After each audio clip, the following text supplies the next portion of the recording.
They say the airwaves never truly forget, that once a voice is broadcast, it floats in the static forever, waiting to be heard. You've tuned into Channel 19 Mysteries, and I'm your host, the Midnight Rider. We spend our lives driving through the dark, trusting that the voice on the other end of the radio is real. But what happens when that voice comes from nowhere and leads to nothing? Tonight, we are dialing back to the summer of 1973 to a signal that gripped the American Southwest in a chokehold of terror. It was a plea for help that thousands heard, but no one could find a mystery that remains buried in the desert sand to this day. Before we tune into the signal, make sure to hit that like button, subscribe to the channel, and leave a comment below letting me know if you think this was a tragic reality or the world's cruelest hoax. Now, let's get into tonight's story.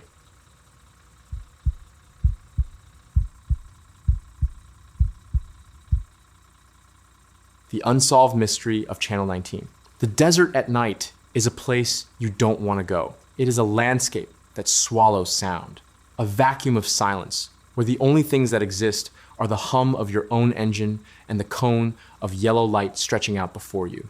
But in 1973, there was a way to break that silence. There was a lifeline that connected the lonely souls drifting through the American Southwest. It was a metal box with a plastic microphone coiled like a black snake that sat on the dashboard of every rig, sedan, and pickup truck worth its salt. The Citizens Band Radio, the CB. For most, it was a tool for checking speed traps or finding a greasy spoon that was still open at 3 a.m. But every once in a while, if the atmospheric conditions were just right, that radio became a conduit for something else. It became a doorway. And on a stifling hot night in August of 1973, thousands of people walked through that doorway and heard something that would haunt them for the rest of their lives. This is the true story of the midnight radio signal. It was late.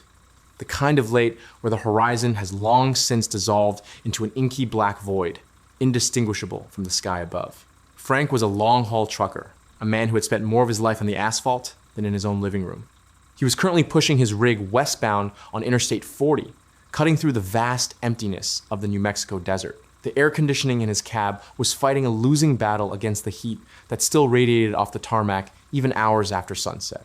To keep himself awake, Frank relied on the chatter. Channel 19 was the trucker's lifeline, a stream of consciousness filled with slang, jokes, and warnings about smokies hiding behind billboards. But tonight, the airwaves were strangely chaotic.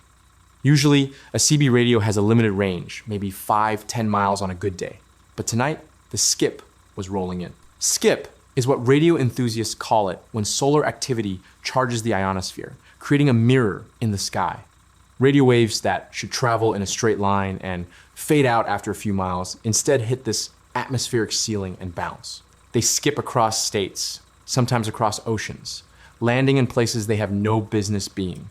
Frank adjusted the squelch knob, trying to cut through the white noise. He was hearing voices from Alabama, snippets of conversation from Wyoming, a ghostly laugh from somewhere in the Carolinas. It was a cacophony of disembodied voices, a messy soup of humanity floating in the ether. But then, the soup cleared. It didn't happen all at once. It was like a heavy curtain being pulled back. The static hissed, popped, and then dropped away, revealing a single trembling voice. It wasn't a trucker. It wasn't a lot lizard soliciting business, or a smoky issuing a warning. It was a child. "Hello?" the voice said. It was scratchy, thin, and terrified. "Is anyone there?" Frank frowned, his hand hovering over the mic. He'd heard kids on the radio before, bored teenagers with their dad's base station, pranking drivers. But this didn't sound like a prank. There was a tremor in the voice, a wet, gasping quality that sounded like the boy had been crying for hours. "Help me," the boy whispered. "Please, I can't wake him up." Frank keyed his mic. "Breaker 19, this is Big Rig Frank. I copy you, son. What's your 20? Over." There was a pause, just the hum of the cosmic static. Then the boy came back, his voice pitching up into a sob. I don't know where we are. It's dark. The truck is upside down." Frank's blood ran cold. He sat up straighter, the fatigue instantly vanishing. He wasn't the only one listening. All across the Southwest, in living rooms in California, in police stations in New Mexico, and in trucks hauling cargo across the desert, people were reaching for their volume dials. The signal was strong, impossibly strong, and it was screaming for help. Hundreds of miles away, in Fontana, California, Darlene Ross was wiping down her kitchen counters. It was 6:30 p.m. Pacific time. August 7, 1973, Darlene was a housewife, but she was also an avid CB enthusiast. She had a base station set up in her home, a powerful rig that she used to chat with locals and listen to the world go by. She had the radio on in the background, a low murmur of noise while she worked, but when that boy's voice cut through, she stopped mid-wipe. "Daddy won't wake up," the boy was saying. There's blood. I think he's dead." Darlene dropped her rag. She rushed to the radio, grabbing the microphone with a trembling hand. She was a mother, and the sheer terror in that child's voice triggered a primal instinct in her. "Honey," Darlene said, her voice steady and soothing, trying to mask her own rising panic. "This is Darlene in California. I can hear you. What is your name?" "Larry," the boy choked out. "My name is Larry." "Okay, Larry," Darlene said. "You listen to me. You're going to be okay. Can you tell me what happened?" Larry's story came out in jagged, hysterical bursts. He said he and his father had gone hunting. They were driving a red and white pickup truck. They were driving through a place with lots of bumps and canyons. Then, something happened. The truck swerved. It rolled. "We're in a gully," Larry sobbed. "The doors are stuck. I can't get them open. And Daddy is slumped over the wheel. He's not moving." Darlene's heart hammered against her ribs. "Larry, do you see any lights? Can you see a town? A road?" "No," Larry cried. "Just brush. Just rocks. It's getting dark." Darlene knew she had to act. She grabbed her telephone and dialed the operator, demanding to be connected to the police. But here was the problem. Thanks to the skip, Larry could be anywhere. He sounded like he was next door, but he could be in Nevada, Arizona, New Mexico, or even further. Within the hour, Darlene Ross wasn't the only one on the line. The signal was being picked up by hundreds of listeners. It was skipping off the ionosphere and raining down over a massive radius. People in Wyoming heard him. People in Mississippi heard him. A listener in Canada reported hearing the faint, scratchy pleas of a boy named Larry. But the strongest signal, the epicenter of this tragedy, seemed to be New Mexico. Chief Martin E. Vigil of the New Mexico State Police was a man used to hard facts and tangible evidence. But on the morning of August 8th, he found himself dealing with a ghost. His phones were ringing off the hook. Calls were coming in from Denver, from Los Angeles, from Albuquerque. They all reported the same thing. A boy named Larry, trapped in a red and white pickup truck, pleading for his life on a CB radio. Chief Vigil realized quickly that this wasn't a standard search and rescue. This was a needle in a haystack, and the haystack was the size of the entire American Southwest. However, triangulations from experienced radio operators began to narrow the search area. The signal strength suggested the boy was likely in the central New Mexico area, possibly near the Manzano or Sandia Mountains. It was a rugged, unforgiving landscape. The Manzano Mountains are not a place you want to be lost. They are a spine of limestone and granite rising out of the desert floor, covered in dense ponderosa pine and alligator juniper. The terrain is scarred with deep canyons, arroyos, and ravines that can hide a truck wreckage from a search plane passing directly overhead. Chief Vigil didn't hesitate. He authorized a massive mobilization. By mid-morning on Wednesday, August 8th, the hunt for Larry was on. The New Mexico State Police teamed up with the Civil Air Patrol and the Albuquerque Citizens Radio Association. Clark Speakman, a leader at ARCA, rallied local radio operators to keep the frequency clear. "We need silence on the channel," Speakman barked over the airwaves, his voice cutting through the chatter of curious onlookers. "A boy is dying out there. If you are not search and rescue, get off the air." But human nature is a double-edged sword. While hundreds of volunteers loaded up their jeeps and headed into the foothills to search, thousands more glued themselves to their radios, listening and talking. The channel became a circus. People were shouting questions at Larry. Some were praying, others in a twisted display of cruelty, were heckling him. "You're a liar, kid," a voice would boom. "This is a hoax!" "Shut up," another would scream back. "Let the boy talk." Amidst this chaos, Larry's voice remained small, terrified, and heartbreakingly consistent. He wasn't breaking character. He wasn't stumbling over his story.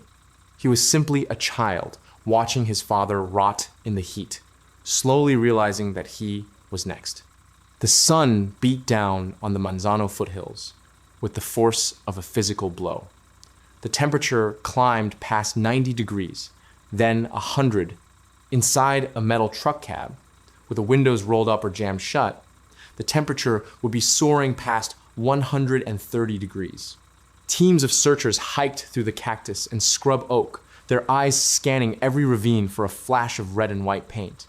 They shouted Larry's name until their voices were hoarse. In the sky, Civil Air Patrol pilots flew grid patterns until their eyes burned. They were looking for a glint of sunlight on chrome, a reflection of glass. But the terrain was incredibly complex. The shadows in the canyons were deep, capable of swallowing a vehicle whole. On the ground, the radio operators were trying to get Larry to give them anything a landmark, a sign. "Larry," a searcher radioed, "look out the window. What do you see?" I see a mountain," Larry whispered. His voice was getting weaker. "It looks like a big rock. Is there snow on it? Trees?" "No snow," Larry said. "Just trees. And a pole, a wooden pole." It wasn't enough. There were millions of wooden poles and mountains in New Mexico. But then, a glimmer of hope.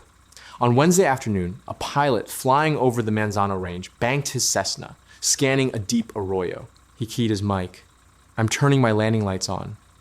Larry, can you see a flashing light?" There was a long, agonizing pause. The static hissed. "Yes!" Larry cried out, his voice spiking with sudden energy. "I see it! I see the light! It's flashing!" The pilot's heart leaped. "Where is it, Larry? Is it above you? To the side?" It's right there," Larry screamed. "You're going away. Come back. Don't leave me." The pilot circled frantically, banking hard, his eyes tearing up as he scanned the ground. "I'm looking, son. I'm looking. Wave something. Can you open the door?" "I can't," Larry wailed. "It's stuck. Please don't go." The pilot flew that grid for another hour, burning through his fuel reserves, desperate to spot the truck. But he saw nothing, just the endless, indifferent brown and green of the mountains. He had to turn back. As he flew away, he could hear Larry sobbing on the radio. "He left me. He left me."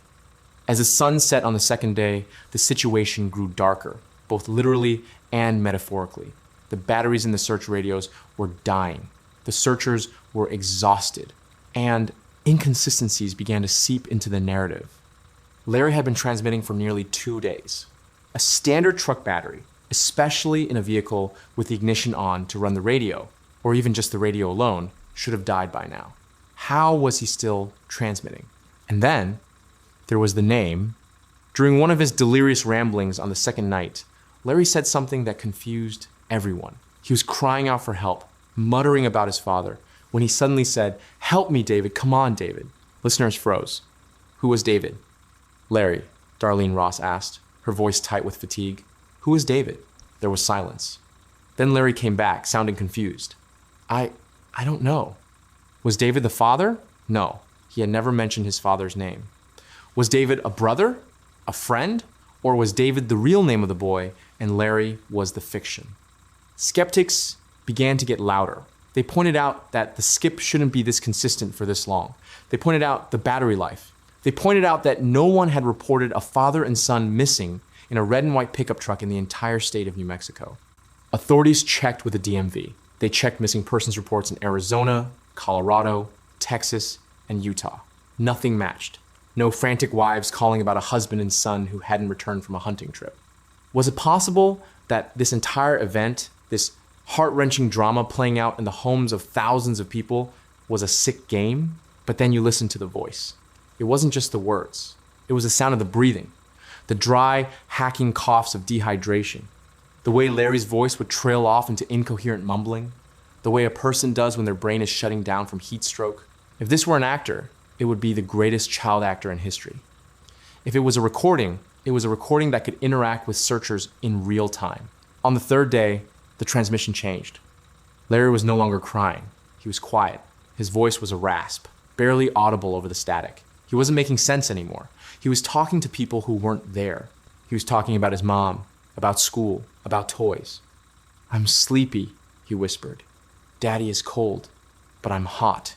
The searchers were frantic.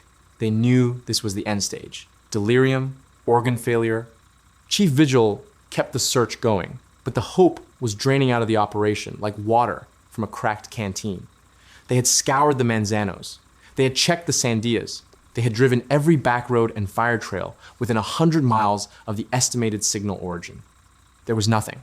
On August 12th, 5 days after the first scratchy hello broke the silence of the desert, the signal began to fade for good.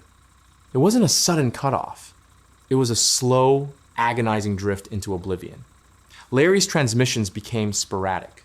He would key the mic, but no words would come out, just the sound of shallow, ragged breathing. Then, the breathing stopped. The carrier signal held for a moment longer, a ghost of a connection, and then the static washed back in. The skip shifted. The atmospheric window closed. The channel returned to the mundane chatter of truckers and hobbyists. "Larry?" Darlene Ross called out, tears streaming down her face in her kitchen in Fontana. "Larry, are you there? Key the mic if you can hear me." Static. "Larry, please." Nothing. The search continued for another day, fueled by a desperate refusal to accept the inevitable. But on August 13th, Chief Vigil made the call. The search was suspended. There was simply nowhere left to look. In the weeks and months that followed, the Lost Boy Larry case became a legend. And like all legends, it fractured into two opposing truths. Truth number one, it was a hoax. The arguments are strong. The battery life was impossible. The signal range was too consistent. There were no missing persons reports. The mention of David. Some believe it was a darker prank, perhaps a local ham radio operator with a tape recorder and a twisted sense of humor, playing a script to the world. Some even suggested it was two kids with walkie-talkies nearby, laughing as the helicopters flew overhead. Truth number two, it was real. This is the truth that keeps people awake at night. Proponents of this theory argue that in 1973, record keeping wasn't what it is today.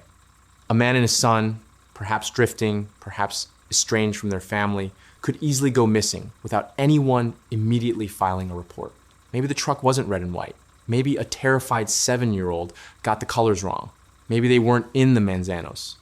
Maybe the signal skipped in a way that fooled the triangulators, and Larry was actually dying in a ravine in Nevada or Mexico, while the searchers combed the wrong mountains hundreds of miles away. And the battery? A dual battery setup in a camping truck isn't uncommon. It could have lasted days, but the most compelling evidence for it being real is the testimony of those who heard it. Hardened state troopers, veteran pilots, and cynical truckers, men who had seen and heard everything, swore that the voice on that radio was not acting. They swore they were listening to a child die. To this day, no red and white pickup truck containing the remains of a father and son has ever been found in the Manzano Mountains.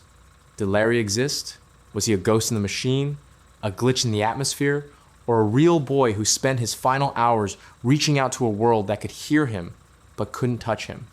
We will likely never know. The desert keeps its secrets.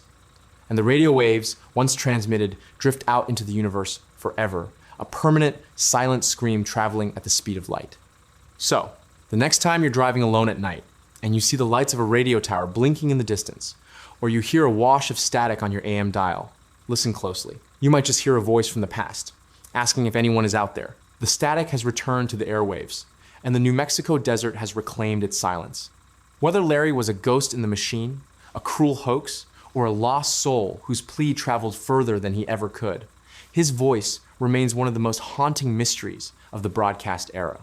If this story sent a shiver down your spine, go ahead and hit that like button and subscribe to Channel 19 Mysteries for more broadcasts from the unknown. I want to know your theory. Was this an elaborate prank or a tragedy hidden by the terrain? Let me know in the comments below. And if you've heard something strange in the static or have a creepy encounter of your own, send your story to me at mycreepyencounter@gmail.com. You might just be the subject of our next transmission. I'm the Midnight Rider. Until next time, stay safe out there.